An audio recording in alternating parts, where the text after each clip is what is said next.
Explain करूँगा कि जो इंट्राडे स्टॉक्स है वो कैसे ट्रेड करना चाहिए और उसके पीछे क्या स्ट्रेटजीज होती है।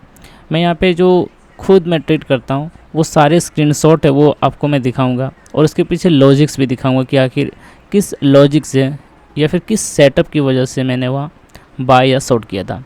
तो चलिए शुरू करते हैं। जो हमारा फर्स्ट स्टॉक था वो था लक्स इंडस्ट्रीज़। लक्स इंडस्ट्रीज़ पे मैंने यहाँ पे शॉर्ट मारा था। यहाँ पे जो सिंबल है वो आप देख रहे हैं। तो यहाँ पे लॉजिक यही था कि यदि मैं आपको बैक टेस्ट के रूप में दिखाऊं तो आपको यहाँ पे कुछ दिखेगा। सबसे पहले देखिए प्रीवियस डे स्टॉक ऊपर जाने के बाद जैसे ही इस लेवल पे एक रेजिस्टेंस आया था, रेजिस्टेंस आने के बाद क्रॉस करने के बाद एक न्यू पैटर्न डाउनसाइड पैटर्न है वो बनना शुरू हो गया था और डाउनसाइड पैटर्न बनने के बाद एक काफ़ी कह सकते हैं कि बड़ा मूव है वो देखने को मिला था। यदि मैं यहाँ से कैलकुलेट करूँ कि कितना परसेंट विनिंग है तो ये 6% का विनिंग है वो था। तो यही स्ट्रेटजी या फिर मेरे दिमाग में यही था कि सबसे पहले स्टॉक है वो यहाँ पे रिटेस्ट किया, यहाँ पे रिटेस्ट किया, यहाँ पे किया और यहाँ पे डबल टॉप बनता जा रहा है, लेकिन डबल टॉप एक्चुअली है नहीं क्योंकि इसका जो डायरेक्शन है वो अभी भी अपवर्ड डायरेक्शन था और मैंने वो गलतियाँ की, मैं इसे एक्सेप्ट भी करता हूँ। और मैंने शॉर्ट है वो ये 2 रिजेक्शन के बाद मैंने यहाँ पे शॉर्ट मारा और ये रिजेक्शन है वो नीचे आने के बाद सपोर्ट मिला और सपोर्ट के बाद है वो शेयर है वो यहाँ पे सपोर्ट आने पर इस लेवल पे जो सपोर्ट था वो सपोर्ट एक्चुअली स्ट्रॉन्ग था, जिस वजह से यहाँ से नीचे से तो उठ गया लेकिन ऊपर है वो सस्टेन नहीं कर पाया और वापस से फॉल आ गया। यानी कि कह सकते हैं कि यहाँ पे अभी भी जो सपोर्ट है वो है, यानी कि यहाँ पर बायर है भी अभी भी है वो बायर और वापस से जैसे इस लेवल पर आया स्ट्रॉन्ग बाइंग की वजह से वापस से ऊपर चला गया। तो ये फर्स्ट ट्रेड है वो मैंने एग्जिट कर दिया। जैसे ये फर्स्ट कैंडल बना ग्रीन वाला स्ट्रॉन्ग, उससे दिख रहा था साफ साफ कि बाइंग है वो अभी समाप्त नहीं हो पाया है, नीचे के लेवल पर बाइंग है अभी भी अवेलेबल। तो मैंने इसी कैंडल पे नेक्स्ट कैंडल में एग्जिट कर दिया था। तो फर्स्ट ट्रेड तो गलत हो गया, लेकिन यदि हम देखें कि इस ट्रेड में हमें अपॉर्चुनिटी कहाँ था शॉर्ट मारने का, क्योंकि एक शॉर्ट हम मार सकते थे क्योंकि या फिर हम बाई के साइड जा सकते थे क्योंकि इसका जो ट्रेंड था वो अपवर्ड था।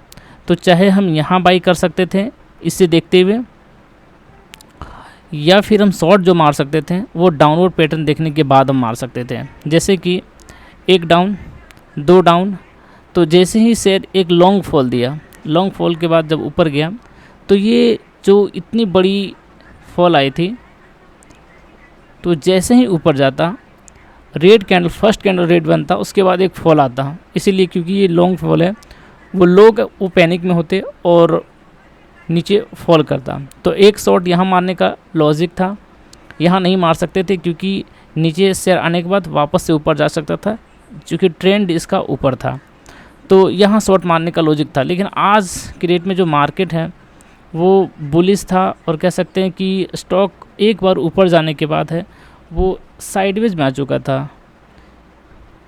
थोड़े समय के लिए ऊपर जाता था, थोड़े समय के लिए नीचे, फिर ऊपर फिर नीचे, यानी कि वन साइड मूव है वो मिलना काफ़ी मुश्किल था। तो फर्स्ट ट्रेड का वो एनालिसिस यही था।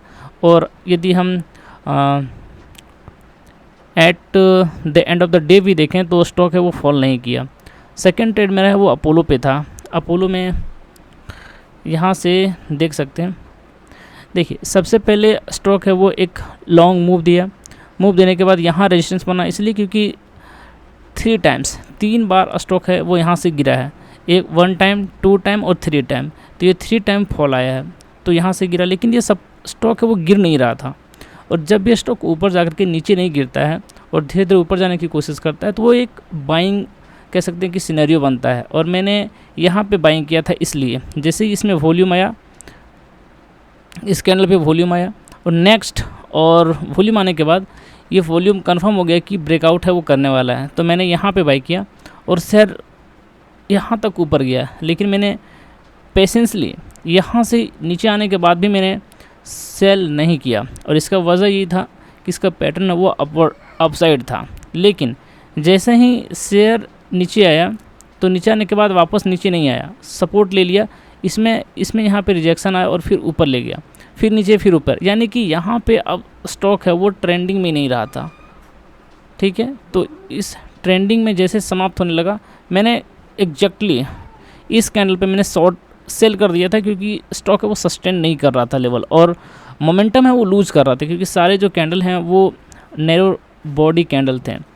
और देख सकते हैं एग्जैक्टली शेयर फॉल कर गया था, यहाँ से रिजेक्ट किया था, क्योंकि प्रीवियस एक लेवल था। डेली टाइम फ्रेम पर भी मैं दिखाता हूँ, प्रीवियस डेली टाइम फ्रेम पर एक रेजिस्टेंस भी था, और रेजिस्टेंस ये लेवल का रेजिस्टेंस था, ये रेजिस्टेंस था और ये रेजिस्टेंस था। तो ये दो रेजिस्टेंस की वजह से है वो शेयर फॉल किया था, तो एक्चुअली यही रीज़न था। तो यहाँ से काफ़ी फॉल हुआ था, तो मैंने सही समय पे एग्जिट किया था। तो ये पहला, इसमें मैंने प्रॉफिट किया था, और लक्स इंडस्ट्री में मैंने लॉस किया था। अब थर्ड स्टॉक्स में दिखाता हूँ, वो है ओला इलेक्ट्रिक। ओला इलेक्ट्रिक में भी लॉजिक पे दिखाता हूँ कि मैंने बाय क्यों किया था। ये मेरा बाय रहा, यहाँ पे मैंने बाय किया। मैं सबसे पहले आपको पीछे ले चलता हूँ। सबसे पहले स्टॉक्स को देखिए कि ये स्टॉक्स कहाँ से ऊपर और नीचे गया है। यहाँ पे हमें यहाँ तक एक है वो डाउन ट्रेंड स्टॉक दिख रहा है, और पहले अपवर्ड डायरेक्शन था। ठीक है, तो चूँकि यहाँ पे ये डायरेक्शन इन्होंने इस स्टॉक ने चेंज किया, down up down up down, और ये देख रहे हैं धीरे धीरे ऊपर की ओर जा रहा है। तो जैसे ही यहाँ पे वॉल्यूम का ब्रेकआउट आया और शेयर नीचे नहीं आने लगा, तो ये मेरे को कंफर्म हुआ कि शेयर एक बार के लिए ऊपर जाएगा। लेकिन एक साइकोलॉजिकल लेवल था, वो था 30 वाला, 31st वाला। मैं देखता हूँ कौन सा लेवल था, यहाँ पे 31 वाला था, 31 वाला, और यही 31 की वजह से शेयर फॉल कर गया। तो मैंने यहाँ पे बाय किया था, यहाँ तक मेरे को प्रॉफिट हुआ, लेकिन मैंने मेरा एसएल था वो इसके नीचे एग्जैक्टली लगा हुआ था, तो मेरा एसएल में चला गया। लेकिन अगर स्ट्रॉन्ग में ज़्यादा मोमेंटम होता तो ये शेयर है वो काफ़ी हद तक 31st से 30 यहाँ तक हाई तक तो जा ही सकता था, लेकिन मैंने एग्जिट कर दिया, तो इसमें मेरे को लॉस हुआ। ये थर्ड ट्रेड था। फोर्थ ट्रेड में देखता हूँ मैं आपको।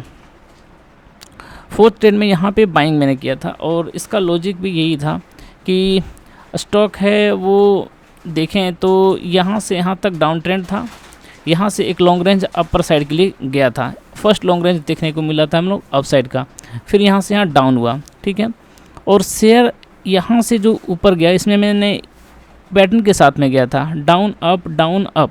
ठीक है, तो यहाँ डाउन हुआ आया, और यहाँ पे सपोर्ट लिया। इस सपोर्ट को मैंने यही कंसिडर किया कि यदि ये सपोर्ट है,